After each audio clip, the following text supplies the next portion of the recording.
Hello and welcome back to English for You. I'm Seb. And I'm Mike. And we are still talking about La Tomatina, this fantastic... I was going to say English festival. It's a Spanish festival. Spanish festival. English for You, Spanish festival. That's right. It's a fantastic festival. It's a messy festival. It's a summer festival in Spain on the last Wednesday every August of every year. We're actually going to learn about how they didn't have it for a few years, but apparently this year in 2022, it's back. So get your travel agent or your airplane flight app on your phone working. Book your flights to Spain. You're going to have to go to Buñol to do this, but if you get there will be 20,000 friends waiting for you, 140,000 kilograms of tomatoes sitting in trucks waiting for you to throw at people. Or scoop or kick or whatever.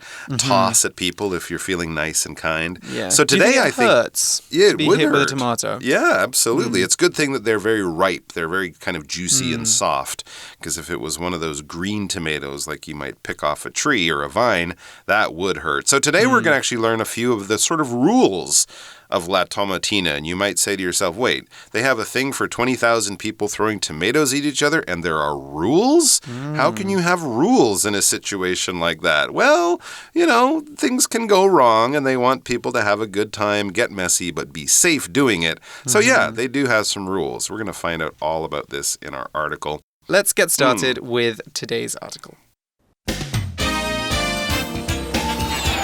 Reading.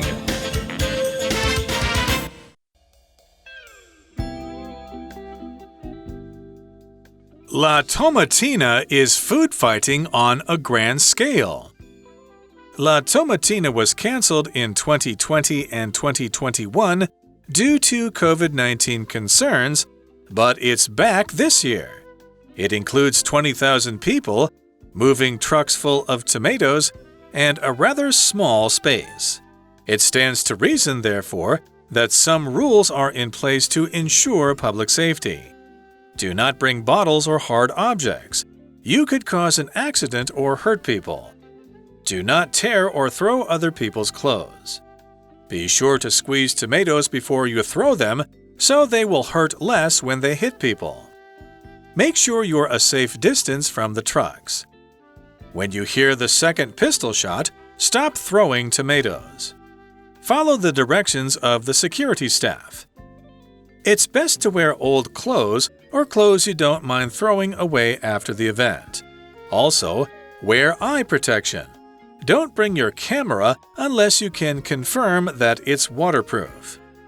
One final recommendation: La Tomatina is a one-of-a-kind experience, so enjoy yourself.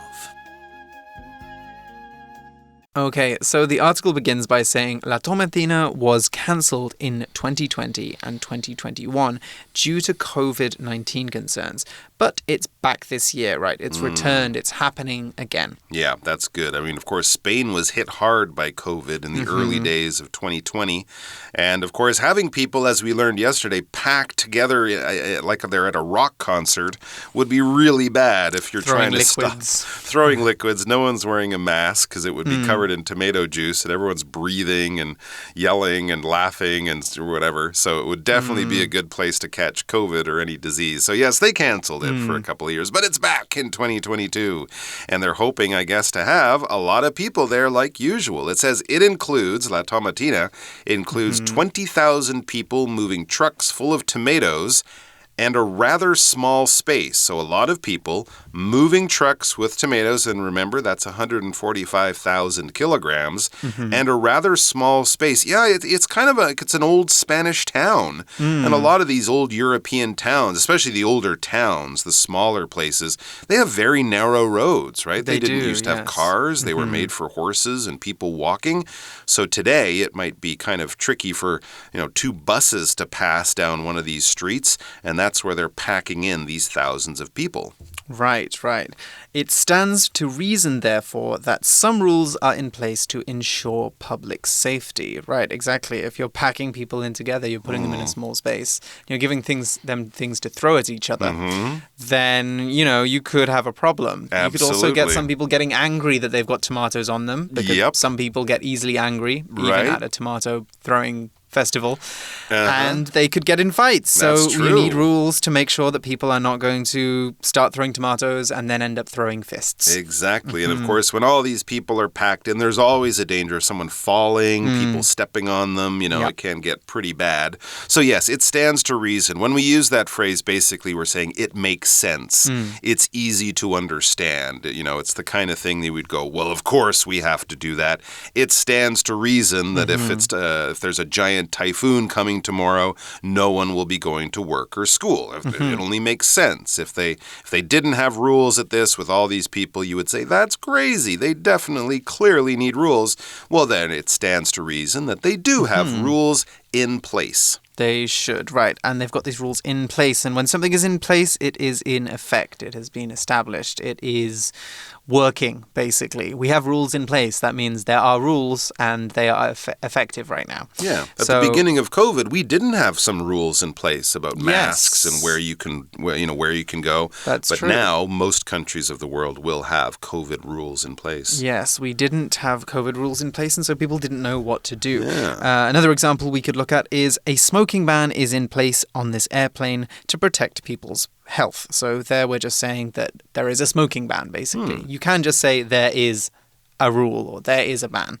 Right. But in place makes it look a little bit fancier. There you go. And when you put these rules in place, people often do it to ensure that nothing bad happens, no one gets hurt, things like that. When you ensure something, you're basically making sure, you're guaranteeing, you're trying to be very careful to see that this does or does not happen. Before you go to the airport, ensure that you have your passport and your plane ticket. Before you leave your home for the day, ensure that all the kitchen, all the stove is off and the door is locked and, things like that. Just double check, make sure, guarantee, because you don't want bad things to happen. So let's look at some of these rules. Here we go. Rule number 1, do not bring bottles or hard objects. This is a thing about throwing stuff at people. And as you say, people might get a little annoyed if someone's throwing tomatoes and getting tomato juice in their eye. And you might say, right, I'm going to throw my water bottle at you or something. And that can hurt. And that, as it says, you could cause an accident or hurt people. So tomatoes only, please. Do not throw anything else. Yes. Do not tear or throw other people's clothes. When we tear something, we break it by pulling it apart. So, for example, Jacqueline tore up the piece of paper. She ripped it into 2 pieces, or she ripped it into lots of tiny pieces. When we tear something up, we tear it up into lots of pieces. So you could tear something down the middle, tear it in 2, or you could tear it up. We could also use tear in some more practical ways. If you, ever buy like a packet of spaghetti or anything that comes in a plastic package, you might see a sign with a pair of scissors that says tear along the dotted line. That says rip it open here. Get it open by pulling it apart with your hands. Okay, like a sheet of stamps or something like that. Exactly. So don't tear people's clothes. I think that's a good rule to have in life, That is a good I don't think it's ever rule. good to tear someone else's clothes. No, absolutely not. Yeah. That would not be nice, especially if you're the person having your clothes torn off you. We should mention tear, torn, torn. Yes, those tear, are torn. Those are the past tenses. So yes, leave people's clothes. People will get wet. They're going to be covered in tomato juice. But try not to catch your hands on someone's T-shirt and tear it. That would be very unpleasant and not fair. Yes. Number 3. What is number 3? Number 3 is a very good piece of advice. I hadn't thought of this, actually. Be sure to squeeze tomatoes before you throw them, so they will hurt less when they hit people. Interesting. That's very true. You were saying yesterday that it was a good idea not to use green tomatoes, right? To use ripe tomatoes. They're hard. So when you squeeze them, you must make them a bit more mushy, right? Right, and you break the skin. The skin will hold them together, and that could hurt, as I said, like being hit by a hard snowball. But if you squeeze it, you break the skin, it's juicier, and when it hits people, it's just going to fall apart much more easily and bring less force and power with it. So be sure to do that. When you are sure to do that, do something, you're kind of ensuring, you're making sure. This is basically something, a phrase you might say when someone's giving you advice, if they're saying, oh, you've never been to New York? Oh, be sure to visit Central Park. Make sure you do this. Be very careful to do this. So be careful to squeeze the tomatoes. Be sure to make sure you squeeze the tomatoes before you throw them. Because when you squeeze the tomatoes, of course, you'll break them down a little bit and make them softer. That's true, because when you squeeze something, you press it tightly in your hand. So when you're squeezing a tomato, you've got it in your hand and you're closing your fingers, you're closing your hand into a fist, basically. Right. And the tomato is getting smaller, the juice is oozing out. It might squirt some juice in your eye. But true. yeah, like when you squeeze a sponge or when something. you squeeze a sponge, yes, or you can squeeze anything really that is, well, you can squeeze anything that can fit in your hand, you can squeeze. If it is something like a sponge or a tomato, it will get smaller. Right. But if it's a pool ball or then a golf ball, then it probably won't unless you're very strong. Unless you're very strong. Very true. For example, squeeze the lemon all over the fish to give it a great flavor. Make sure you're a safe distance from the trucks. Okay, I like 3 and 4. These are things that I might not have figured out before I went there. So yeah, good. Squeeze your tomatoes before you throw them. That's polite. And make sure you're a safe distance from the trucks. Be sure to be a safe distance from the trucks. Ensure you're a safe... We had a lot of these phrases in this article, and they're all kind of the same thing. Make sure, do this. Be careful to do this.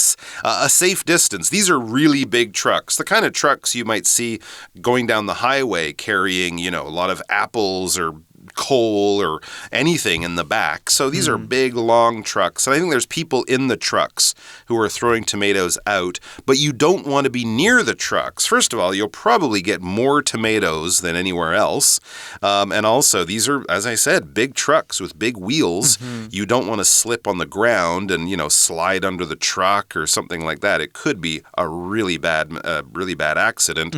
So to be safe, be away from the trucks as far as you can, which is good advice in life. Right, and then our 5th recommendation is when you hear the second pistol shot, stop throwing tomatoes. Okay. That's a bit of a shame. Well, it's sort of like in a soccer game. If the referee blows the whistle, you can't score anymore. You gotta stop trying to score goals. That's just the way the rules go. Yeah. And I guess, they don't want that final person to get, hey, who threw that? They've already shot the second pistol. That's cheating. And then the food fight just continues on. Then just becomes a fight. That's right. And then it becomes a fight or it turns into an all-year festival as people just won't stop. And number 6, follow the directions of the security staff. Kind of like what I said with soccer. Follow the directions of the referee. If they blow their whistle, you stop playing. Well, in this case, it's not a game with a referee. It's an event with security staff. And these are the people who are paid to be there to keep you safe. Kind of like police, but more like police for the event. If you go to a big event at a concert hall or a festival, there will probably be security staff checking your ticket, making sure people follow the rules, giving help to people who might get sick or hurt or something like that. So basically, the people who are there organizing this festival follow their directions. Listen to what they tell you to do. Be a good guest, in other words. You're visiting their town in Spain. Follow the rules. Do what they're asking because they just want everyone to have a good time, especially when it comes to security, which is protection from danger, from harm, from accidents, from bad things happening. It could be people or security could be a locked door. It could be cameras. It could be bars on your window that stop people from coming in and taking your television. All of that kind of stuff is security. Here's an example. The $40 million painting travels with its own security, kind of like a movie star or a VIP. So that sounds like people, right? It sounds like security there might be guards or people who are keeping it safe. Staff, exactly. Right. Now, security, we could actually say on its own here. We could say follow the directions of the security. But we have this word staff to make it clearer, or staff. Now, staff is the people that work somewhere, normally in a customer-oriented service. So, a restaurant, a hotel, a hospital, anything where the public come in and need to be helped or directed, you'd normally have staff there. So staff are... Yes, people working in a place. So our example sentence is, the staff at the Tourist Information Center were very helpful to us. Okay, so they were the workers who were there that were giving us directions or telling us where to go.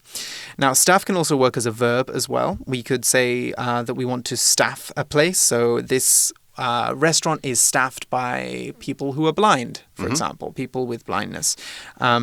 that is a way that we could use it as a verb. And we can add the prefix under or over to talk about the condition of a place. We can say that it is understaffed or overstaffed. If somewhere is understaffed, then it doesn't have enough people working there. And if it's overstaffed, then it has too many people. Interesting. So the next sentence of the article is, it's best to wear old clothes or clothes you don't mind throwing away after the event. Yes, I've seen pictures and film of this, and basically you will be red. I think a lot of people kind of wear white clothes, too. That seemed to be a common choice because you're going to end up red or pink or something like that. So these are not your best clothes. Do not wear your wedding dress unless you're, quite happy to throw your wedding dress in the garbage that evening, because you're probably not going to get these clothes clean. And in that crowd, who knows what kind of damage will come to your clothes. So don't wear your brand new white running shoes.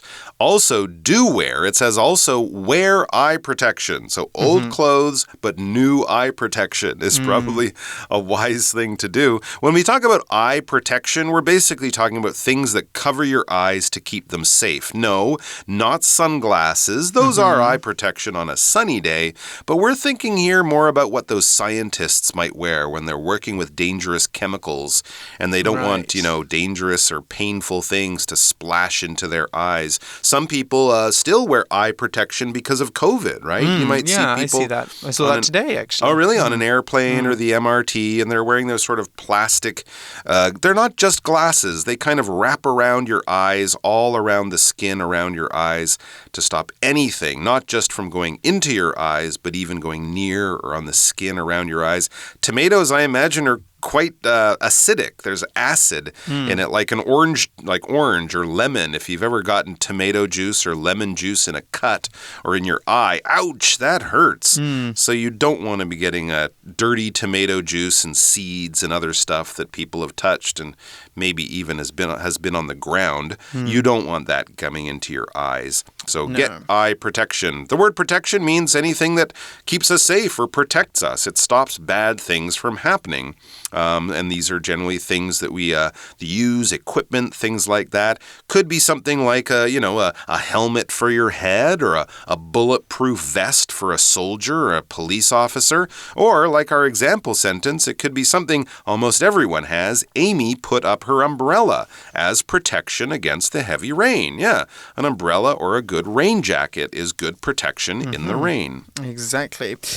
Don't bring your own camera, or don't bring your camera unless you can confirm that it's waterproof. I guess you can only bring your own camera, right? You definitely shouldn't bring a stolen camera. No, don't rent an expensive movie camera. Yes. Or something like that. Don't bring any camera unless you can confirm it's waterproof. True, and I would also say don't bring your smartphone unless you can confirm that it's waterproof, or keep it in a plastic bag closed very tightly in your pocket. Don't try to get a selfie in the middle of La Tomatina. It's not the right time. No, and if I saw someone doing that, I would probably throw an extra tomato at them just to say, put the phone down. What are you doing? Anyway, so to confirm something is basically to make sure. In another way, to guarantee. This is probably an action that you might do or a question you might ask to just check that you're correct. You might call the airline to confirm your flight. If you're making a reservation for dinner for an important date, you might call to confirm that they know when you're coming and to make sure. Have the right table. It's to make sure. Can you confirm that our train will be delayed for 90 minutes, right? Can you say that, yes, we've checked this again, and yes, that is correct. You just are trying to avoid mistakes here. Exactly. You could also say that you are giving a confirmation. Confirmation is the noun form of confirm. So we've got this other word here, waterproof. So you need to confirm that it's waterproof if you want to bring your phone or your camera or whatever with you.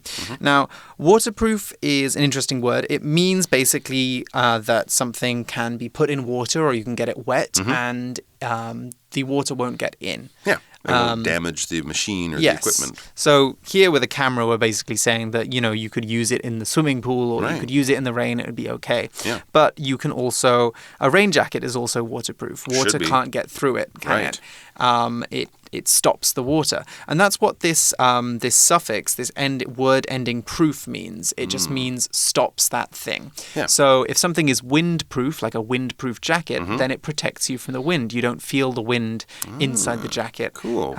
Or something We're sitting in a soundproof room right now recording this. That's true. We can't hear anything that's happening in the next room. People on the other side of this little window here can have a conversation. We can't hear a thing. No sound comes through. Exactly. So there you go. Yes, a water or tomato proof. I don't know if they sell tomato proof cameras, but I imagine if it's waterproof, it should be tomato proof as well. But you might want to confirm that. Anyways, one final recommendation here. One final bit of advice. That's kind of a recommendation, a little suggestion.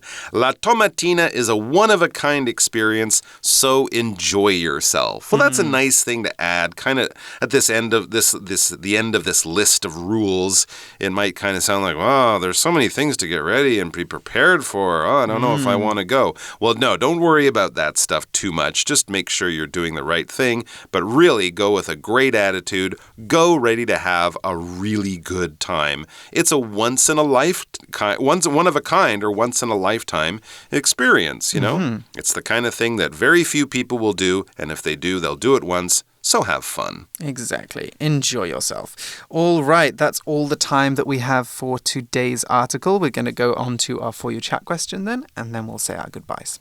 For You Chat. All right, so our For You Chat question for today is, do you think an event like La Tomatina would be popular in Taiwan? Why or why not? Yeah, I think it would. I mean, people here like these big festivals. I think many people like festivals. And, well, Tomatina, it's got some danger. And here we have the Yanshui Fireworks Festival. There's definitely some danger there. But still, lots of people go. And I remember they had those color runs, or the Indian Holi Festival, right, where people are sort of putting colored powder on each other. You end up really dirty at the end of that. And Taiwanese people love that kind of stuff. So they're not afraid of being dirty. I'm just afraid that La Tomatina would be worse in Taiwan because people here play more baseball as children, whereas in Spain they don't play a lot of throwing sports. They play soccer. So I would be afraid that maybe I'd come up against a Taiwanese pitcher and he would have a really good throwing arm. So and maybe it would be with a bruise. It would be actually worse in Taiwan since people are better at baseball and sports like that. I don't know. Well, let's just say that it was in Taiwan. What do you think people would throw instead of tomatoes? Well, I feel like tomatoes are harder to come That would be the hard one because what do we grow here? Guava? Ooh. Oh, we can't throw guava. Pineapple? Ooh. Pineapple cake? How about those little bananas that Japanese people like? You know, there's like that tiny little banana. Plantains? Yeah, I'm not sure they're plantains or just a special. Those might be okay, but I don't know. If it hits you on the end, it could be quite painful. Tofu. They can throw tofu. There we go. Tofu's great for throwing. The Shengung tofutina. Yes. Okay. Oh, that would be very stinky. Ooh, I don't know if I'd want stinky tofu. Maybe just regular tofu. That certainly wouldn't hurt, though. It wouldn't hurt. Unless it was just fried, and then it was really hot. And you'd get it on your skin or get it down the back of your shirt. It would really burn. Yes. So it would have to be tofu. Cold, raw tofu. 凉拌豆腐. That's not a bad idea. I think that we might be able to go somewhere with that. So what do you think, guys? Do you think La Tomatina or La Tofutina would be popular? We already have a name for it. We're halfway there. We're halfway there. Yeah. Join us next August. Exactly, for La Tofutina. La Tofutina. I mean, it's too hot in August. I'm not sure. Yeah, maybe September. Anyway, we will see you soon with more fantastic articles. I've been Seb. And I'm Mike. And this has been English for You. See you soon. TTFN. Vocabulary Review. Tear. Rochelle tore a hole in her jeans, so she had to change her pants. Squeeze. Lucy squeezed her grandmother's hand to comfort her. Security. Mike put a large gate in front of his house to improve the security of the building. Staff. All staff in this company can attend the party at the end of the year, where they might win prizes. Protection. Henry wore hand protection in the form of gloves while he handled hot things. Confirm. Aaron always uses a dictionary to confirm that he spelled words correctly. 字汇小补帖 Ensure. Recommendation.